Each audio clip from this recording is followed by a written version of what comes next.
Hello and welcome back to another video. Today I'm doing the 25.10 ADC tier list. So if you're on content, like, subscribe, and let's get into it. There were two changes this patch towards the ADC role. Most importantly, we saw a pretty big change towards Senna, which has really shot her play rate up as a ADC, which can kind of compete with some of the middle of the pack to even high end of the pack with specific pairings. I do have a couple of things I want to say about the champion, which I'll cover when I get to her. And then Smolder is the other big one. He received a pretty hefty amount of changes to amp up the power of his stacking. It's left him in a very strong spot, especially in lower MMR brackets where you are more often going to get to those higher stack breakpoints. In higher elo, he is still performing relatively well, so definitely a champion I would recommend at least trying out if you haven't already. Other than that, we saw some changes towards the mage items. Let's get into it. So the D tier is going to lead off with Kalista. She is still the only champion I have in the D tier. I believe Riot are planning on doing some work to this champion, maybe after MSI. That would be my main presumption right now. She's been left in a pretty bad spot for solo queue purely from her competitive dominance. She was, I believe, the most banned champion, purely off the basis that teams just didn't want to play against her. And yeah, this pick's got some issues. It's obviously going to innately be elite skewed. Her entire kind of like gimmick is her spacing and her jump mechanic on passive, and unless they very aggressively late game skew her, I don't really ever see a time where she's going to be hugely viable in solo queue without really dominating in competitive. Right now though, she's a pick I recommend completely avoiding. She's the only champion I have in the D tier. Leading off the C tier, then we have Brand, who is just an underperforming champion at the moment. The nerf towards Leandries affects him, and he doesn't benefit from the buffs that some of the other mage items received as much as some of the other champions in the bot lane. So he is also going to remain in the C tier. I believe he does just strictly need some level of buffs to kind of put him back into a spot where I'd say is more reasonable for a champion like Brand. Draven and Samira aren't terrible champions. In fact, I think both of them, if you can pilot them well, have really good spots. If you can fast combo on Samira, really like get her if you can get her ultimate really like quickly in a fight and just output a huge amount of damage, the champion can have really functional spots. Draven, if you can really snowball early game advantages and you pilot the pick really well, can also be a very solid champion. They are picks which do require snowball advantages and good mechanics, and if you are not comfortable with these champions, I would very much recommend looking elsewhere. They are definitely champions which are more tailored towards OTPs. If you're not an OTP, then they probably do just strictly underperform for you at the moment. Samira is receiving changes in 25.11 though, so she is a champion which I would recommend watching in case those changes do end up being a sizable amount of power. In the case of Ezreal, he sits towards the high end of the C tier. Another champion which I don't think is terrible, but very much scales with the player's ability to consistently land skill shots and really output damage on this champion. The difference between a bad Ezreal and a good Ezreal will be just how consistently they can use their abilities to kind of either push waves and then like trade under tower, or just outright trading and like outputting damage within team fights. If you're not comfortable playing the champion, I would also recommend looking towards other options. That is what a lot of the C tier options are, but they aren't bad picks. But if you are comfortable on other things, they will oftentimes outvalue them through either being easier to play or just being slightly more powerful in their current iterations.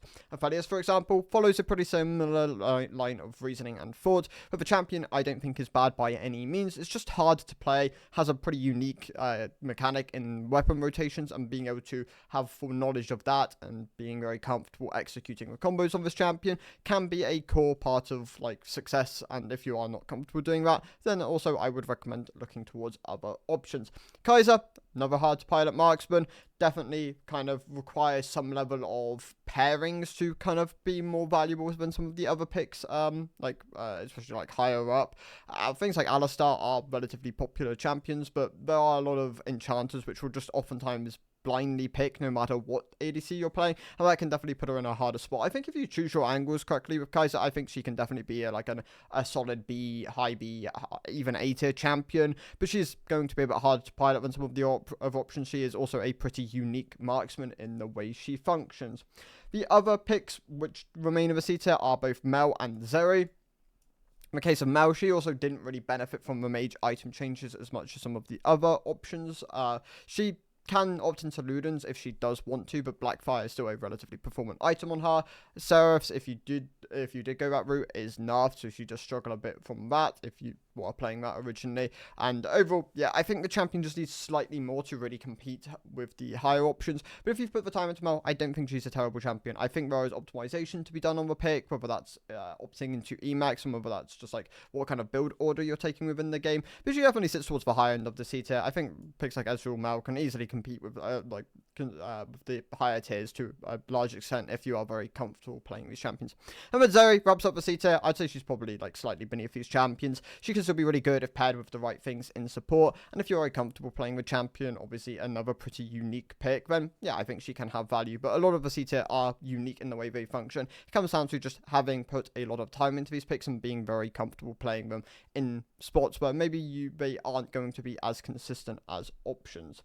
Moving up from the C tier to the B tier then is Lux. She did benefit from Luden's having its cost reduction combined with some of the other items which got buffed. She is actually doing relatively well in the bot lane role. She's been she is relatively popular here purely on the basis that Lux is just a really popular champion for like the average player base. Mid Lux and support Lux are still two of the most played things in their respective roles, and Lux bot lane will have some level of bleed through on that where people will get autofilled and play her here, but I don't think she's a bad option. I think if you're comfortable playing this champion, executing her combos, I think you can actually just take her into the bot lane and find success on the champion.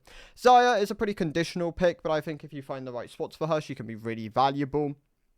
Survivor is a B tier option, but is reliant on those conditional spots where you are playing into a lot of dive and you can get value out of your shorter range and self-peeling tools combined with like your ultimate, which is really powerful in those scenarios. Caitlyn is very powerful if you can utilize her range effectively. Really loses a lot of value if you can't actively if you're not utilizing like the 650 range to maybe like a 550 range champion, then you're probably best looking towards other champions, albeit Caitlyn can still scale relatively well, and if you get to those late game scenarios, then it becomes a case of executing your combos correctly, so you can just one-shot champions and then kind of play off those strengths instead.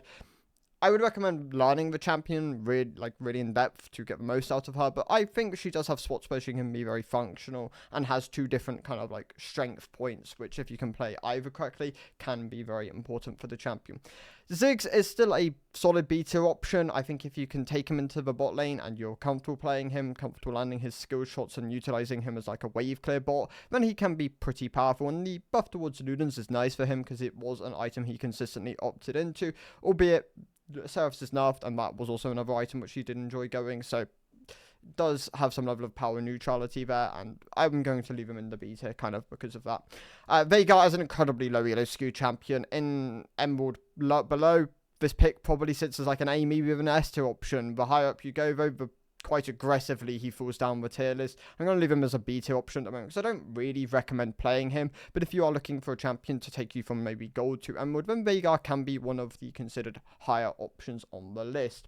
Varus is a very middle of the pack marksman. He's incredibly strong in elite because of his primarily lethality in elite. You don't actually see on hit anywhere near as much anymore. It's definitely been kind of superseded at this point. Lethality Varus though does require a level of setup which you just don't get provided within solo queue, and I would oftentimes recommend going for a more consistent DPS marksman, albeit you can opt into consistent DPS on Varus with his on-hit build, but then you'd probably be better off playing other on-hit champions in a lot of situations because you're no longer using the flexibility of this champion's builds, albeit the setup from his ultimate is very, very oppressive, and if you can use it well, then yeah, I still think this champion is a very good pick to lean into. Corki is in a weird spot at the moment because he's perceived to be very strong by like some of the top of the ladder players, but then for like the general audience, he just doesn't perform that well. Like he has very clear like strength points in being a very good early game champion with very good wave clear, compare quite nicely into with like a load of like engage options, but also has the issue of being like obviously quite aggressively falling off. His ease of play is nice for low elo, but then doesn't give him quite as much outplay potential the higher up you go. And to an extent, I think he probably sits as a middle of the pack marksman, although if you can use his strengths well, I definitely think that gives him like bonus points and can probably bump him up as like an A tier option. But it's kind of interesting to see kind of where the perception of this champion has landed now that he's been nerfed a couple of times, ever since he was like really just blatantly overpowered. Sivir sits within the beta, probably a low beta option. She's being buffed in 25.11, which is good to see because I think a champion like Sivir should always just sit in the A tier. Right now though, she's like a slightly underwhelming option, below average, and that's probably just not a great spot for Sivir to be, because then you'd probably just want to lean towards other options, with like the fact that she just doesn't have a huge amount of depth. She's relatively easy to play and just becomes kind of like this wave clearing champion, which to an extent will just innately like get damage done in a fight, but might not have quite as much power compared to other options in lane or in like those 2v2 duels. Moving up from the B tier then is actually what other champion I want to talk about? So Senna. Senna, I'm going to have towards the low end of the B tier. I think there's an argument that she could probably be moved up to the A tier, or maybe even down to the C tier, depending on where your perception of this champion lies.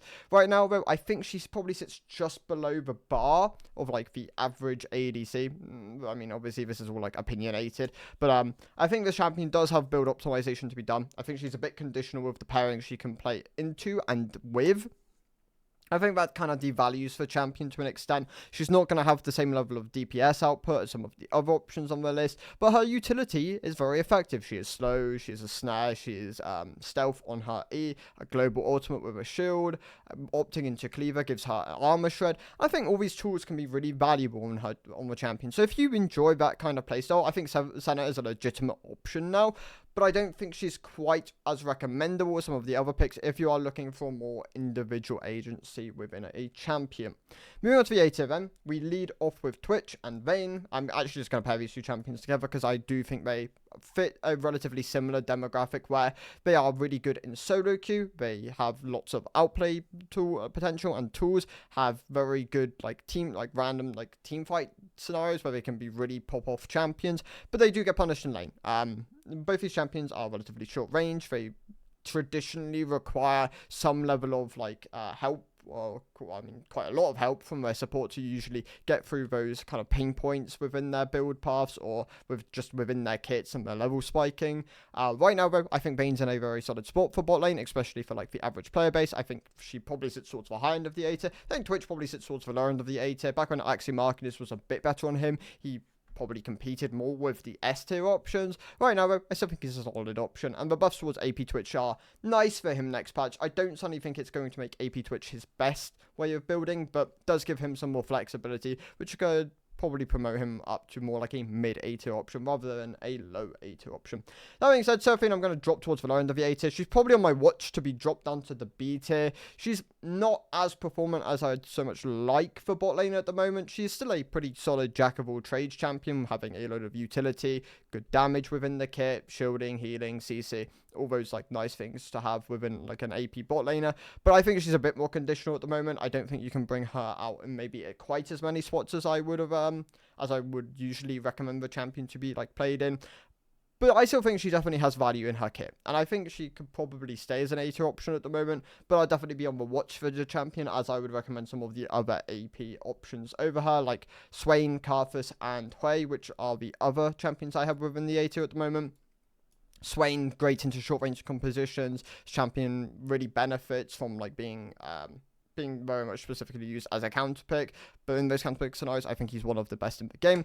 Karthus is incredibly unpopular in the bot lane, and that is to his strength at the moment. People will not know just how much damage this champion can do, especially if you can chain CC if you're like pairing alongside Leona, you can chain CC someone and then just like land a load of Qs onto them. And Hui, I think, is my generalistic recommended AP option within the bot lane at the moment. Some of his items got buffed this patch. The buff towards Horizon Focus will be quite nice for him next patch, especially if he wants to opt into a bit more haste within his build, but you can go a bit more bursty and still perform really well on this champion. I definitely think he's a very solid A tier pick, and it's a very good champion just to have within your arsenal, as it gives him some level of flexibility into the mid lane, or even the support role, albeit not as good in his current state. The other picks within the A tier I'm going to leave here are Ashe. So Ashe is still a great utility option and definitely benefited from her buffs in the previous patch, but not quite enough that she is an S tier option, albeit I do recommend her for her utility and the fact that she can be really powerful early on into the game with the utilization of her passive in like those 2v2 scenarios. Cockmore and Jhin are dropping down, not because I think they're suddenly like bad options. Cockmore was on my radar. He was already like a low S tier option. Jhin, I think I just slightly overrated. I still think he's a great pick, and the buffs he received not too long ago were really nice for him, but he doesn't quite as consistently compete with some of the S tier options. I also don't think he's got quite as much agency, and that does punish him a bit. Kog'Maw, I think, is a misunderstood champion for the most part. I know some people think he's really weak. I know some people think he's one of the strongest champions in the game. I do think that Ginsu's is a very early game skewed item, which is why Kog'Maw can sometimes be perceived like in a different manner than maybe what his like champion identity is, and maybe that's just an issue with the itemization in League at the moment. But right now, I still say he's a solid A tier option. If you pair him with some of the like supports, which he's like known for working with, like your Broms and your Lulus, for example, he definitely shoots back up to the S tier and can easily compete with them. Leading off the S tier then, we start with Smolder, who probably is like a high A, low S tier option. I don't think he's quite got as much agency as some of the other marksman option, especially like early on into the game. The buffs were late game skewed intentionally. They want this champion to have the scaling fantasy of like a stacking champion, which is, I mean, I think probably the correct way to go about this champion. That being said, though, they went a bit too hard. I think this champion does just have too much damage later on into the game. Like, once you hit, like, your 125, 275, or 225, the execute threshold, I don't specifically remember to my head anymore. Then, yeah, this champion can really just take over games, and it can feel like an inevitability rather than something which you maybe can like play around to an extent. It can be quite frustrating for certain people to play against, and I do think this champion can have an above average win rate and be balanced, but right now, yeah, he's a bit too strong at the moment. Sits in the S tier, should probably land within the A tier next patch with the nerfs he is receiving. Lucian is a champion which I think most people probably undervalued for a while. Even I undervalued Lucian. I didn't think he was quite as good as maybe he was like actually performing at, but he is performing really well, and the fact that the E was buffed so aggressively not too long ago and is being nerfed in the next patch, which like makes sense to do when they did just overbuff him. He actually probably sits among the S tier champions at the moment. He does perform really well in solo queue, and even for like the average player, like especially going from like Emerald to like Plat to Emerald to Diamond kind of elo, I think this pick is in a really good spot for you at the moment. Nyla and Yasuo are a bit niche of options. Yasuo, I still think, is an incredible champion in all three roles. I think top lane's a bit more counter pick reliant, and even ADC to an extent. Mid lane, I do just think he is an S tier option and should really be played. And even bot lane, just as a flexibility option, like if you are autofill to an extent, then Yasuo can be a great pick there for you. Does require specific pairings in support and doesn't want to so much play into like certain champions. Like point and click CC can be hard and for him to like really function around, but he's in a really good spot at the moment and very deserving of an S tier spot. Nyla also requires very specific pairings to be like good within the bot lane, but if you get those pairings, she is like the best champion in the game at the moment. I think people really undervalue just how good Nyla is as a pick, and her damage output, her healing, her passive are all really powerful on her. Tristana and Emma wrap up the S tier. Tristana obviously has really like gained a huge amount of popularity. Did get nerfed in the previous patch, but the nerf wasn't really enough to kind of push her away from the top of the ADC tier list. But it's nice to see her as like here as an option and not like dominating mid lane in competitive, because that was one of the issues with Tristana. So Tristana sits as an S tier option. I think if you're a comfortable on this champion, she is probably just the best go-to pick there for you. That being said, if you're looking for something a bit easier, MF I still think is an incredible option, especially if you're looking for a champion to go like all the way to Diamond with. Can struggle a bit higher up without like specific pairings like your Rels and your Leonas, but yeah, lower down, I think just as a standalone, she's easy to play and has a great amount of damage within her kit. Great like self movement tools with the movement speed steroid on W, just enables her to like kind of move around the map if she so needs. That being said, though, my number one ADC is still Jinx. I still think Jinx is the best solo queue option to go to. Her stable potential, her individual carry potential, her there's just a lot of things which are just good for Jinx at the moment. Like, she is pretty agnostic with what support she can function with.